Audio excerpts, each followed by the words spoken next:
کیا آپ جانتے ہیں کہ اسلام کی تاریخ کا سب سے طاقتور مگر متنازع دور کون سا تھا؟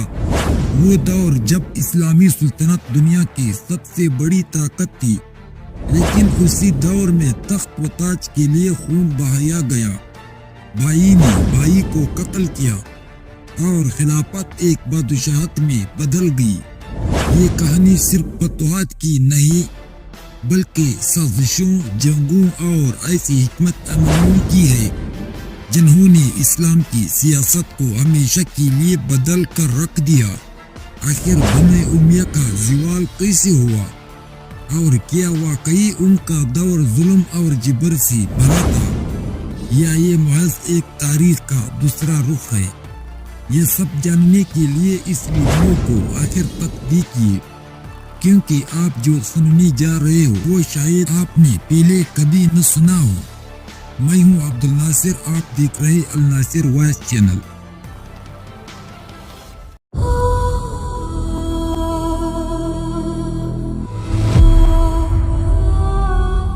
جب حضرت امیر معاویہ رضی اللہ عنہ تخت خلافت پر متکمن ہوئے تو عالم اسلامی عقائد و عمل کے اعتبار سے تین قسم کے لوگ موجود تھے۔ پہلا قسم شایان علی کا تھا۔ یہ لوگ حضرت علی رضی اللہ عنہ کو مستحق خلافت سمجھتے تھے اور اب ان کے بعد انہی کی اولاد کو منصب خلافت کا حقدار سمجھتے تھے۔ یہ گروہ عراق، ایران میں زیادہ آباد تھے اور مصر میں بھی اس خیال کے لوگ بکثرت پائے جاتے تھے، مگر حضرت حسن رضی اللہ عنہ کی خلافت کی چھوڑ دینے اور امیر معاویہ رضی اللہ عنہ کے ساتھ صلح کر لینے سے اس گروہ کی تعداد پہلے سے بہت کم ہو گئی تھی۔ دوسرا گروہ شایان معاویہ رضی اللہ عنہ یا شایان بنو امیہ کا تھا۔ اس گروہ میں تمام ملک شام اور بنو کلب وغیرہ بعض حجازی قبائل بھی شامل تھے۔ یہ لوگ حضرت عثمان غنی رضی اللہ عنہ کی قتل کی وجہ سے امیر معاویہ رضی اللہ عنہ اور بنو امیہ ہی کو مستحق خلافت سمجھتے تھے اور ان کی امداد کے لیے ہر طرح پر آمادہ تھے۔ تیسرا گروہ خوارج کا تھا۔ یہ لوگ شایان علی رضی اللہ عنہ اور شایان بنی امیہ دونوں کو گمراہ اور کافر سمجھتے تھے اور ان کے مقابلے کے لیے ہر قسم کی قوت و شدت میں کام میں لاتے تھے اور ان کے مقابلے کے لیے ہر وقت تیار ہوتے تھے۔ انہیں میں منافق اور سازشی لوگ بھی جو متفقہ طور پر عالم اسلامی کی دشمن سے جلے رہتے تھے۔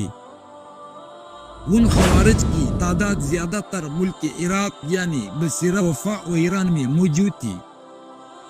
ان تینوں گروہوں کے علاوہ ایک چوتھا گروہ ایسے لوگوں کا موجود تھا جو ان تمام جھگڑوں اور ہنگاموں سے الگ تھلگ رہنا اور خاموشی و گوشہ نشینی کی زندگی بسر کرنا چاہتے تھے۔ ان لوگوں میں اکثر جلیل القدر صحابہ کرام رضی اللہ عنہ شامل تھے۔ یہ لوگ زیادہ تر مدینہ منورہ اور مکہ مکرمہ میں پائے جاتے تھے اور حجاز کے دیہات یا اونٹوں کی چراگاہوں میں زندگی بسر کرتے تھے۔ امیر معاویہ رضی اللہ عنہ کو خلیفہ ہوتے ہی سب سے پہلے خوارج کا مقابلہ کرنا پڑا۔ جب ربیع الاول سنہ 41 ہجری کی آخری عشرے صلح نامہ تحریر ہوا اور کوفہ میں حضرت امیر معاویہ رضی اللہ عنہ کی یاد پر بیعت عامہ ہوئی تو فردہ بن نوفل خارجی 500 خارجیوں کی جمعیت لے کر اعلانیہ مخالفت پر آمادہ اور کوفہ سے فردہ نکل کر مقام نخیلہ میں جا کر خیمہ زن ہوا۔ امیر معاویہ رضی اللہ عنہ نے ان لوگوں کے ساتھ زیادہ سختی و تشدد کو مناسب نہ سمجھ کر تدبیر سے کام لیا۔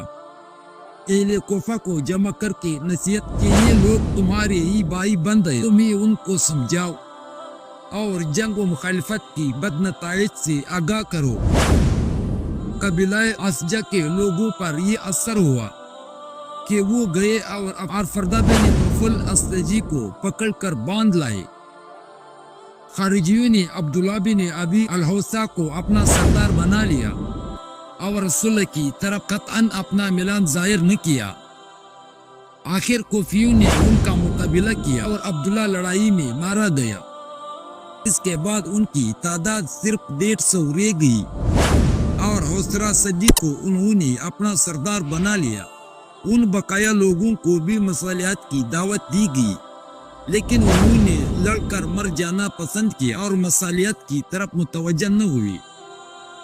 آخر ابو حسرہ اور اس کی ہمراہی لڑ کر ماری گئی اور کچھ لوگ عراق و ایران کی مختلف شہروں میں چلے گئے۔ یہ پہلا مقابلہ امیر معاویہ رضی اللہ عنہ کو خلیفہ مقرر ہونے ہی پیش آیا تھا، اور ساتھ ہی خارجیوں کی اس قسم کی جمعیت کا حال معلوم ہوا کہ ہر شہر میں موجود تمام عراق میں پائی جاتی ہے۔ حضرت امیر معاویہ رضی اللہ عنہ نے مصر کی حکومت تو پہلے ہی حضرت عمرو بن العاص رضی اللہ عنہ کو دے دی تھی۔ اب تمام عالم اسلام کے خلیفہ ہونے پر سعد بن عاص رضی اللہ عنہ کو مکہ کا اور مروان بن حکم کو مدینہ کا حاکم مقرر کیا۔ سعید مروان دونوں ان کے رشتہ دار تھے، اس لیے مکہ و مدینہ میں انہوں نے ان دونوں کو مامور مقرر فرمایا تاکہ عالم اسلام کے ان دونوں مرکزی شہروں میں ان کے خلاف کوئی پیدا اور کوئی سازش کامیاب نہ ہو سکے۔ وہ ہر سال حج کے لیے خود نہیں جاتی تھی، اس لیے انہیں دونوں میں سے کوئی ایک امیر حج بھی ہوتا تھا۔ ان کو اس بات کا بھی خیال تھا کہ مکہ و مدینہ کی مرکزیت سے فائدہ اٹھا کر ان دونوں میں سے کوئی ایک اگر چاہیے تو ان کے خلاف طاقت و اثر پیدا کر سکتا ہے، لہذا وہ ان دونوں کو ہر سال ایک دوسرے کی جگہ تبدیل کرتے رہتے تھے۔ کوفہ میں بیعت خلافت لینے کے بعد ہی حضرت امیر معاویہ رضی اللہ عنہ نے مغیرہ بن شعبہ رضی اللہ عنہ کو کوفہ کا گورنر مقرر فرمایا تھا اور سمجھایا کہ خوارج کے فتنے کو جس طرح ممکن ہو دور کرو۔ باقی صوبوں اور ولایتوں کی حاکموں کے نام پروانے بھیجے اور ان کو لکھا کہ لوگوں سے ہمارے نام پر بیعت لے لو اور اپنے آپ کو ہماری جانب سے منصوب و معمور سمجھو۔ فارس کی حکومت پر حضرت علی رضی اللہ عنہ نے زیاد بن ابو سفیان رضی اللہ عنہ کو مقرر و معمور کر رکھا تھا۔ زیاد شیعان علی میں سے سمجھا جاتا تھا۔ زیاد کی عقل و دانائی تمام ملک عرب میں مشہور تھی۔ فارس کے صوبہ پر زیاد کی حکومت نہایت مدگی سے قائم تھی۔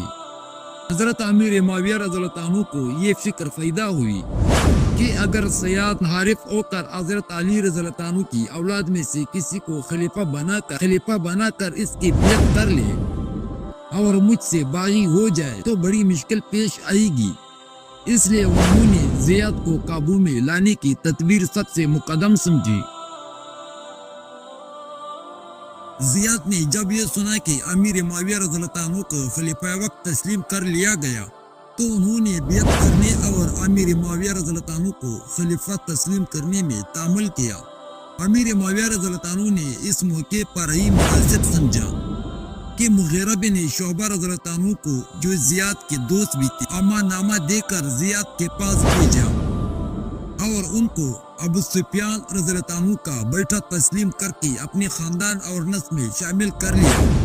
چنانچہ مغیرہ بن شعبہ رضی اللہ عنہ نے امان نامہ لے کر زیاد کے پاس پارس گئے اور وہاں کی تمام حساب و کتاب اور خزانہ کی تصدیق کر کے زیاد کو اپنے ہمراہ امیر معاویہ رضی اللہ عنہ کے پاس لے کر آئے۔ امیر معاویہ رضی اللہ عنہ نے زیاد کی خوب آؤ بھگت کی، ان کو اپنا بھائی تسلیم کیا۔ تمام تحریروں میں ان کا نام ابو سفیان لکھا جانے لگا۔ حضرت امیر معاویہ رضی اللہ عنہ نے بصرہ میں زیاد کو اور کوفہ میں مغیرہ رضی اللہ عنہ کو مقرر فرما کر عراق و فارس کی طرف سے بہت مطمئن ہو گئے تھے، کیونکہ ایران کی تمام صوبے کوفہ اور بصرہ کے ماتحت تھے۔ زیاد کی حکومت امیر معاویہ رضی اللہ عنہ نے براہ راست فارس جزیرہ اور سجستان تک وسیع کر دی تھی، اور یہ تمام علاقہ گورنر بصرہ کی حکومت میں شامل کر شرکی فتنوں کا سدباب انہوں نے کر دیا تھا۔ خوارج کے فتنے آئے دن عراق و فارس میں برپا ہوتے رہتے تھے، لیکن زیاد و مغیرہ رضی اللہ عنہ دونوں نے ان فتنوں کو بڑی قابلیت اور ہمت کے ساتھ ختم کیا اور کوئی ایسی نازک حالات پیدا نہ ہونے دیا جس سے امیر معاویہ رضی اللہ عنہ کی پریشانیوں میں اضافہ ہو۔ زیاد نے اپنے متعلقہ علاقوں میں صرف سختی سے ہی کام نہیں لیا، بلکہ جہاں کہیں انتہائی نرمی اور محبت کی شدت ہوتی تھی، وہاں نرمی اور رعایت سے بھی کام لیتی تھی۔ ایک مرتبہ ان کو معلوم ہوا کہ ابو الخیر ایک بہادر اور عقل مند شخص ہے۔ خوارج کا اہم خیال ہو گیا۔ انہوں نے فوراً ابو الخیر کو بلا لیا اور جندی صابور کا عمل مقرر کر کے بھیج دیا، اور اس طرح پیش آنے والے خطرے کا نہایت عمودگی کے ساتھ سدباب ہو گیا۔ مصر کے حاکم حضرت عمرو بن العاص رضی اللہ عنہ سنہ 43 ہجری میں فوت ہوئے۔ ان کی جگہ حضرت امیر معاویہ رضی اللہ عنہ نے ان کے بیٹے عبداللہ بن عمرو کو مصر کا حاکم مقرر کیا۔ اسی سال کوفہ میں خوارج نے یہ دیکھا مغیرہ بن شعبہ زیاد بن ابو سفیان کی طرح زیادہ سختی نہیں کرتے اور چشم پوشی سے بہت کام لیتے تھے۔ بغاوت کے لیے ایک سازش تھی۔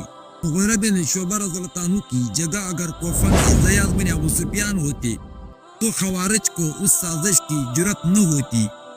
زیاد بن ابو سفیان خوارج کے نفس کو خوب پہچانتے تھے اور بصیرہ والوں کو انہوں نے اچھی طرح سیدھا کر دیا تھا۔ مستور بن اکلمہ کی سرداری میں 300 سے زیادہ خوارج یکم شوال سنہ 43 ہجری کو عید الفطر کے روز کوفہ سے نکلے۔ مغیرہ رضی اللہ عنہ نے ان 300 کی گرفتاری کے لیے 3000 کا لشکر بھیجا۔